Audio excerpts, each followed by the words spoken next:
உலகின் மிகவும் ஆபத்தான இடங்களை அறிய விரும்புகிறீர்களா? அவற்றை கணக்கிடுவோம். எண் 5. உக்ரைனில் செர்னோபில் விளக்கு மண்டலம். அணுசக்தி பேரழிவுக்கு 30 ஆண்டுகளுக்கும் மேலாக கொடிய கதிர்வீச்சு இன்னும் நிலத்தை வேட்டையாடுகிறது. நீடித்த வெளிப்பாடு கொடுமை என்று 4. டானகில் பாலைவனம், எத்தியோப்பியா.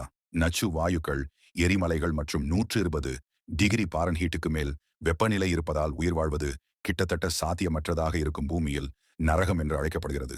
எண் 3. எவரெஸ்ட் சிகரம், நேபாளம். இறப்பு மண்டலம். ஆக்சிஜன் குறைவாக உள்ளது, வெப்பநிலை உறைநிலைக்கு கீழே உள்ளது மற்றும் ஒரு தவறானபடி அதுவே கடைசியாக இருக்கலாம். எண் 2.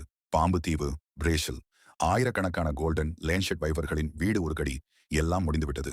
இங்கு மனிதர்களை அனுமதிக்காததில் ஆச்சரியமில்லை. மற்றும் எண் 1. டெத்வேலி, அமெரிக்கா. பூமியில் வெப்பமான இடம், வெப்பநிலை 134 டிகிரி ஃபாரன்ஹீட்டை எட்டியது. இங்கு தண்ணீர் இல்லாமல் வாழ்கிறீர்களா? சாத்தியமில்லை. லைக், ஷேர் அண்ட் சப்ஸ்கிரைப் செய்ய மறக்காதீர்கள்.